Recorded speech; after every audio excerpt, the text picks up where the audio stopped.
So one of the things that I have found interesting about the running journey, as I'm about to have someone do some training over here, is in the midst of the run, you wind up figuring out, how do I adapt in the midst of terrain that's not easy, it's not flat all the time, especially when you're running in the in the woods like I am over here. One of the things that's super interesting is the conversation about adaptability, right? So I was in DC this weekend with some friends and classmates, and one of the conversations came up about adaptability. The reality is, when it comes to life, when it comes to leadership, when it comes to parenting, when it comes to living, there is an element of you have to adapt, right? You can't, if you only have one way of doing it, you're gonna get into a point in your life where you're gonna find out that that one way may not work in this context. And unfortunately, what happens with some leaders is they continue to try to force the issue because that's the only way they know how to do it, or that's the only thing that has worked for them. So they continuously try to push in a means that is problematic. So one of the things you learn in running is you learn to pay attention to the ground, right? You have to pay attention to the ground that you're on, the context that you're in. Is your movement in line with the context that you're in? And if you're not, then at some point you're going to fail or you're going to fall on the ground.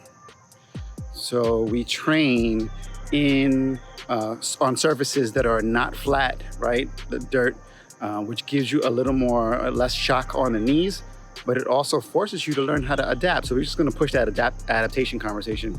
I would say for me, the biggest lessons that I've learned when it comes to endurance, when it came to running, as well as swim, bike, run with the triathlon. Yeah. I had to make sure I said that right. Is learning how to adapt, right? If you don't have more than one way of doing it, you're gonna run into problems. And so someone who's divergent like me is looking for multiple ways of doing the same thing, because I know I'm gonna have to shift, I'm gonna have to switch. And so what helped me out is the theater.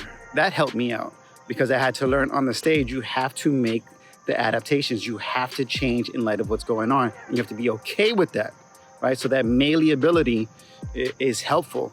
And so I say that just since I'm out here right now and just addressing the reality that sometimes the situations that we're in make us uncomfortable because we're not willing to switch, right? It doesn't mean it's bad, it just means that in light of the reality of the context, I have to adjust.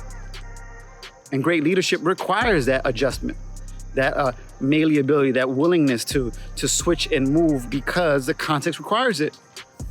Otherwise, what you're doing is you're sticking to what you think is best because that's the only way you know how to do it, and you're asking everyone else to adjust for your dysfunction. Let me say that again. What you're asking people to do is for them to adjust so that you can keep your dysfunction, right? And the dysfunction is not that you are the dysfunction is not that your way never works, is that your way is not working today. Today is not working. So you need to adjust. And some of us, because of our ego, because of our fear of failure, because of our fear of, I'm gonna look stupid, adjust. It's okay. And be okay with switching it up.